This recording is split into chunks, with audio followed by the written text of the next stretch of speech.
یہ وہ مہینہ ہے کہ جس کا انتظار اہل ایمان پورے سال کرتے ہیں، اور یہ در حقیقت اہل ایمان کی تربیت کا مہینہ ہے جو اللہ تعالیٰ نے ہر سال پورے مہینے کی تربیت رکھی ہے۔ جس طرح کسی فورس میں جب سویلین شامل ہوتے ہیں تو ان کو تربیت کے ایک مرحلے سے گزارا جاتا ہے، اور وہ تربیت مکمل کرنے کے بعد اس فورس کا تربیت یافتہ حصہ بن جاتے ہیں۔ بالکل اسی طریقے سے اللہ تعالیٰ نے، ہم بھی اللہ تعالیٰ کے سپاہی ہیں، اور اللہ تعالیٰ نے ہر سال ہمارے لیے تربیت کا یہ مہینہ رکھا ہے، اور اس کا بنیادی مقصد جو قرار دیا ہے، روزوں کی فرضیت کا جو بنیادی مقصد ہے وہ یہ بتایا گیا ہے تاکہ تمہارے اندر تقویٰ پیدا ہو۔ تقویٰ در حقیقت ایمان کا جوہر ہے۔ قرآن پاک میں بار بار اللہ تعالیٰ نے تقویٰ پر زور دیا ہے، اتقوا اللہ، اللہ کا تقویٰ اختیار کرو۔ اور حقیقت یہ ہے کہ تقویٰ انسانوں کی گفتار میں، ان کے کردار میں،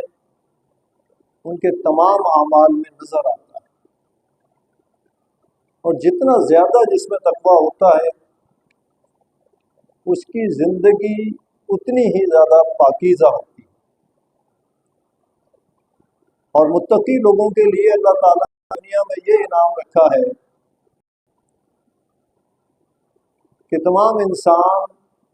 اہل تقویٰ کی عزت کرتے ہیں، ان کی توقیر کرتے ہیں، ان کا احترام کرتے ہیں، اور ان سے عقیدت رکھتے ہیں۔ الحمدللہ عشرہ تکمیل پذیر ہوا، اس کے بعد دوسرا جو رحمت کے عشرے کے بعد دوسرا جو عشرہ ہے مغفرت کا عشرہ، اس کی بھی تکمیل ہو گئی ہے، اور تیسرا عشرہ جس کو جہنم کی آگ سے نجات کا عشرہ قرار دیا گیا ہے وہ اس وقت جاری و ساری ہے۔ اور یہ وہ عشرہ ہے کہ جس میں وہ مقدس رات جسے لیلۃ القدر کہا جاتا ہے، اور جس کے بارے میں قرآن پاک میں فرمایا گیا انا انزلناہ فی لیلۃ القدر وما ادراک ما لیلۃ القدر لیلۃ القدر خیر من الف شہر تنزل الملائکۃ والروح فیہا بإذن ربہم من کل امر سلام ہی حتی مطلع الفجر۔ بے شک ہم نے اس قرآن کو شب قدر میں نازل کیا، اور اللہ تعالیٰ خود ہی پھر سوال کرتا ہے کہ کیا تمہیں معلوم ہے شب قدر کیا ہے؟ اور پھر خود ہی اللہ تعالیٰ جواب دیتا ہے کہ شب قدر 1000 مہینوں کی راتوں سے افضل رات، تنزل الملائکۃ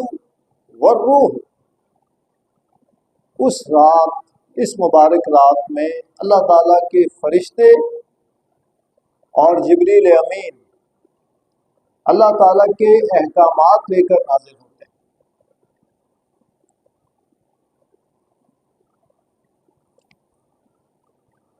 سلام ہی حتی مطلع الفجر، اور یہ تمام رات جو ہے وہ سلامتی ہے اس تمام رات۔ تو الحمدللہ اس رات کے بارے میں یہ فرمایا گیا کہ آخری عشرے کی جو 5 طاق راتیں ہیں ان میں شب قدر کو تلاش کرو، یعنی 21ویں، 23ویں، 25ویں 27ویں اور 29ویں شب میں سے کوئی ایک رات شب قدر کہلاتی ہے، جس کی بہت زیادہ فضیلت قرار دی ہے کہ یہ 1000 مہینوں کی اس رات کی جو عبادت ہے وہ 1000 مہینے کی راتوں کی عبادت سے بھی افضل ہے۔ لہذا وہ لوگ خوش قسمت ہیں کہ جنہیں اللہ تعالیٰ نے بار بار رمضان المبارک کا مہینہ عطا فرمایا اور بار بار شب قدر کی فضیلت عطا فرمائی، اور وہ لوگ بدقسمت ہیں کہ جو اس مہینے کو پاتے ہیں لیکن اس کی رحمتوں برکتوں سے محروم رہتے ہیں کہ وہ رمضان کے روزے نہیں رکھتے، ان کو ان کی اہمیت کا ہی اندازہ نہیں۔ اور شب قدر عمومی طور پر عام طور پر لوگ ساری رات جاگ رہے ہوتے ہیں، فضول گفتگو کر رہے ہوتے ہیں، فضول کاموں میں مصروف ہوتے ہیں، لیکن شب قدر کے موقع پر وہ غافل رہتے ہیں اور اس رات عبادت سے محروم رہتے ہیں۔ تو اللہ تعالیٰ نے جن لوگوں کو توفیق دی ہے ان پر اللہ کا خصوصی انعام ہے کہ وہ اس ماہ مقدس کے ایمان اور احتساب کے ساتھ پورے مہینے کے روزے رکھتے ہیں، پابندی کے ساتھ نمازوں کی ادائیگی کرتے ہیں، راتوں کو قیام اللیل کرتے ہیں اور اپنے آپ کو گناہوں سے بچاتے ہیں، اور ان کی کوشش ہوتی ہے کہ زیادہ سے زیادہ وہ نیکی اور بھلائی کے کام کریں اور اللہ کو راضی کریں۔ الحمدللہ جن لوگوں کو اللہ نے یہ توفیق دی ہے وہ خوش قسمت ہیں۔ روزے کے بارے میں اللہ تعالیٰ نے فرمایا کہ روزہ جو ہے وہ میرے لیے ہے اور میں خود اس کی جزا ہوں۔ عمومی طور پر تو جو بھی ہم عبادات کرتے ہیں ان کا اجر و ثواب بتایا گیا ہے کہ فلاں عبادت کا فلاں اجر ہے اور اتنا ثواب ہے، لیکن روزے کے بارے میں اللہ تعالیٰ نے ارشاد فرمایا کہ بندہ میری محبت میں، میرے حکم کی فرما برداری میں اس پورے مہینے کے روزے رکھتا ہے اور عبادات کرتا ہے تو اس کی جزا میں خود ہوں۔ مجھے اس بات سے ہندوستان کے مشہور بادشاہ محمود غزنوی کا واقعہ وہ یاد آتا ہے کہ محمود غزنوی کا ایک غلام تھا، بڑا دانشمند غلام تھا جس کا نام تھا ایاز۔ ایک مرتبہ بادشاہ نے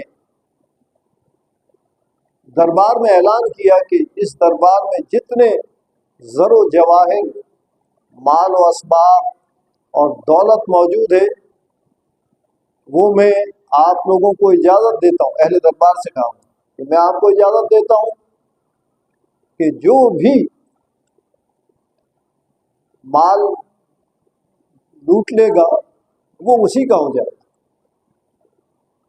لہذا اس وقت پورے دربار میں ہر شخص نے سب کچھ اٹھانا شروع کر دیا، وہاں زر و جواہر، ہیرے جواہرات، سونا چاندی، دولت جو بھی تھی، جو بھی مال و اسباب تھا۔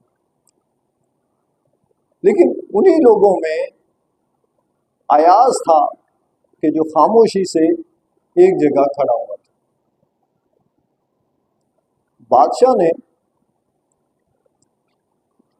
تمام لوگوں کے سامنے ایاز کو بلا کر پوچھا کہ سب لوگ لوٹ مار میں لگے ہوئے ہیں اور میری طرف سے اجازت ہے، لیکن تم نے یہاں سے کچھ بھی حاصل نہیں کیا۔ تو ایاز نے بادشاہ کے شانے پر اپنا ہاتھ رکھ کے کہا کہ بادشاہ مجھے اس زر و جواہر کی، مال و دولت کی ضرورت نہیں ہے، میں تو صرف آپ کی خوشنودی چاہتا ہوں۔ اگر آپ مجھ سے خوش ہیں اور راضی ہیں تو بس میرے لیے یہ مال و دولت سے کہیں زیادہ بڑی بات ہے۔